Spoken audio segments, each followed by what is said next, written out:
है इसलिए कि एक व्यक्ति का नाम है कीर्त सुमैया, जिसके पास कोई काम नहीं है। वो सिर्फ जो है ना नफरत फैलाने का एक दुकान खोल रखा है, और वो जो है उनके दबाव में आकर के पुलिस ने एक कोर्ट का ऑर्डर है उसको इम्प्लीमेंट पुलिस कर रही है। हालांकि वो ऑर्डर सिर्फ मस्जिदों के लिए नहीं है, वो ऑर्डर है नेताओं की मीटिंगों के लिए भी है, वो ऑर्डर जो है त्योहारों के लिए भी है, बहुत सारी चीजें हैं, लेकिन सब ले दे के मुसलमानों के साथ ही है। अभी हम लोगों ने बात किया आपसे, देखिए हम लोग इस तरह से हम लोग भोंगे उतारेंगे नहीं। उन्होंने कहा रुक जाओ, ये बकरीद हो जाती है, बकरीद हो जाएगी फिर एक बात करेंगे, हम सीएम साहब फिर मिलेंगे हम कोर्ट का दरवाजा भी खटखटा रहे हैं, लेकिन ये एक खुली नाइंसाफी हो रही है जो बिल्कुल किसी को बर्दाश्त नहीं है। अब आशीष जी, मोहल्ला मीटिंग के नाम पे मुंबई पुलिस जो है अलग अलग मस्जिद के ट्रस्टियों को और तमाम लोगों को बुला रही है, मीटिंग कर रही है और ये बात कर रही है कि मस्जिदों से लाउडस्पीकर उतार दे आपको उससे, और बहुत सी मस्जिदों से लाउडस्पीकर उतर भी गया। क्या कहेंगे? नहीं देखिए, इनको कहना है कि हमको कोर्ट में देना है, कोर्ट का ऑर्डर है, हमको ऊपर से दबाव है। मैं समझता हूँ दबाव तो सिर्फ बीजेपी का है, जो कीर्त सुमैया कर रहा नाटक, उसकी वजह से सीएम साहब कुछ बोल नहीं रहे हैं, और इसको रोक लगी है। अभी तक बकरीद तक तो बिल्कुल रोक ली गई है, उसके बाद हम लोग इस पर बात करेंगे, लेकिन हम लोग इस तरह तो उतारेंगे नहीं।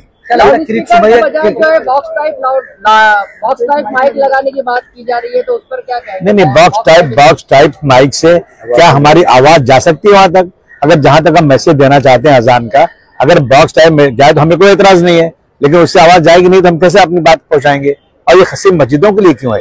ये तो जहां जहां लाउड स्पीकर इस देश में इस्तेमाल किया जाता है वहां, और ये मुंबई भारतवर्ष नहीं है, भारतवर्ष बहुत बड़ा है, ये मुंबई में क्यों इस तरह चीजें शुरू हो गई? ये भी सीएम साहब को सोचना चाहिए। सर, आपको क्या लगता है इसके पीछे कीर्त सुमैया जी की क्या वजह हो सकती है? क्या नफरत के पुजारियों को कोई वजह नहीं होती, बगैर कुछ काम धंधा उनके पास नहीं है, उनको लाइमलाइट में रहना है, इन सांप्रदायिक लोगों के बीच में अपना नाम उजागर करना है, और कोई वजह नहीं। और मतलब वो आगे ले रहे हैं, जो बर्थ सर्टिफिकेट है जो बांग्लादेशियों का है, या जो बर्थ सर्टिफिकेट निकाले गए वो भी मुद्दा को लेकर आगे बढ़ रहे हैं। भाई मैंने कहा ना, कुछ काम इनके पास नहीं है। एक सवाल सर ये ऐसा है कि वो पुलिस स्टेशन जाते हैं, बाकायदा वहाँ शिकायत करते हैं, पुलिस की टीम जाती है, तो आपको क्या लगता है कि इनलीगल किस तरह से है? क्योंकि पुलिस प्रॉपर जा रही है, पुलिस की सिक्योरिटी में वो कार्रवाई की जा रही है। हाँ, तो वही कह रहा हूँ कि यहाँ पर पुलिस कार्रवाई कैसे कर रही है? नहीं, पुलिस कार्रवाई जो कर रही है तो एक तरफा क्यों कर रही है? सिर्फ मस्जिदों में भोंगा लगा हुआ है क्या? वहां जब कीर्त सुमैया जाते हैं और किसी चीज का नाम उन्होंने लिया क्या कि भोंगा कहाँ लगते हैं? ओनली मस्जिद का भोंगा, मस्जिद का भोंगा। ये 2014 के बाद से ना मुसलमानों की जितनी चीजें हैं उन सब चीजों में कहीं न कहीं इंटरफियर करके उसको बंद करना है, उसको खत्म करना है। और वक्त की जमीन हो गई है, देख लीजिए आप, 3 तलाक हो गया, देख लीजिए आप, गाय बैल का नाम मुसलमानों का माना रोज का हो गया, आप सड़क पे नमाज नहीं पढ़े, बहुत सारी चीजें इस तरह की हैं। इसका ये सिर्फ और सिर्फ नफरत, और दूसरे लोग ये चीज करते हैं ना, उनको पुलिस रोकती भी नहीं है और उनके साथ कोई कार्रवाई भी नहीं होती। क्या लगता है कीर्त सुमैया के पीछे सरकार का पूरा हाथ है? जो कीर्त सुमैया की इतनी शय मिल रही है कि पूरे मुंबई के अंदर जा रहे हैं, मुंबई पुलिस का दबाव है, क्या कीर्त सुमैया के पीछे सरकार की पूरी शय लगी हुई है? 101 अगर सरकार नहीं हो तो उसकी हैसियत है कि आने की, मेरे साथ में उसको अकेला रोक दो इसको, लेकिन सरकार का शाह पूरा है, पुलिस का पूरा सपोर्ट है, इसलिए ऐसा हो रहा है ना। आदमी जी, कीर्त सुमैया के साथ साथ ये साहिर ने भी बयान दिया है कि बकरीद है तो डिजिटल या फिर आर्टिफिशियल वर्चुअल जो है उस तरह से कुर्बानी दिया जाए। देखिए, हम कई बार कह चुके हैं कि ये जो कुत्तों की तरह भूखते हैं ना, भूखने दीजिए।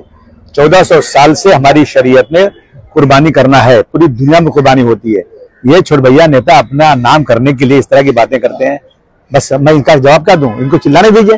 कोई माई का लाल कुर्बानी कभी रोक नहीं सकता, कुर्बानी होगी देश में, हमेशा होती है। और ये लोग खुद भी है चढ़ावा चढ़ाते हैं ना मंदिरों पे, कुर्बानी करते हैं। और अगर इनको लगता है कि जीव हत्या हो रही है तो देश से कई हजार टन हर साल हर महीने नॉन मुस्लिम लोग भेज रहे हैं, एक्सपोर्ट कर रहे हैं, वहां जीव हत्या नहीं हो रही है क्या?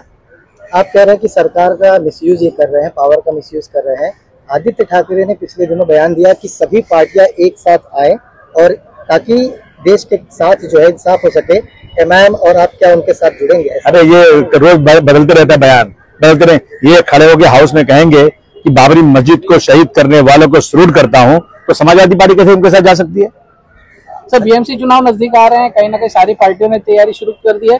समाजवादी पार्टी का क्या स्टैंड होगा? साथ में जाएंगे, अकेले लड़ेंगे? अरे बोला ना मैंने आपको, हम सेकुलर लोग हैं, हम 150 सीट तो लड़ने वाले हैं, पक्का तैयारी कर रहे हैं पूरी चारों तरफ, और लड़ेंगे। अब की बार समाजवादी पार्टी 150 सीटों लड़ेगी और बहुत सारी सीटें चुन कराएगी। कमिश्नर से क्या बातें हुई है? क्या आप लोगों ने कमिश्नर की बातें होने के उनसे बात से संतुष्ट है? तो आने वाले वक्त में आप लोग अगर पुलिस कार्रवाई करती है तो आप लोगों का क्या स्टैंड? भाई साहब, संतुष्ट तो होना ही पड़ेगा ना, क्या कर सकते हैं हम? अगर सरकार ने कोई चीज तय कर लिया है तो हम संतुष्ट ही हैं। इन्होंने अच्छी तरह से बात किया, उन्होंने कहा कि जबरदस्ती कोई पुलिस उतारने नहीं जाएगी, आप खुद उतारिए उसको, और बकरीद तक कोई मत उतारिए, आप लोग इस पर डिस्कस और कर लीजिए, हम बात करेंगे, लॉ एंड ऑर्डर खराब नहीं होना चाहिए और हम इसमें जो भी हो सकता है हम आपको मदद करेंगे, ये उन्होंने कहा है। आने वाले वक्त में लेकर अदालत में क्या पैरवी करेंगे आप लोग, क्योंकि अदालत भी जाने की बात की थी आपने, उस सिलसिले में क्या बात करेंगे? देखेंगे, जब जरूरत पड़ेगी जाएंगे। बकरीद को लेकर भी कमिश्नर से बात हुई है, तैयारियों को लेकर, जो उस कानून लॉ एंड ऑर्डर जो है मेंटेन करने के लिए। अरे हमारी बकरीद आती है तो साला लॉ एंड ऑर्डर खराब हो जाता है, दुनिया के लिए बाहर हो जाता है। ये सब जो है नौटंकी है, नौटंकी। खाली सांप्रदायिक लोग मेजॉरिटी को खुश करने के लिए एक ऐसा इशू मिल गया, आप सड़क बनाओ मत बनाओ, आप रोजी इसकी जो है इकोनॉमी बर्बाद कर दो, मुसलमानों को गाली दो।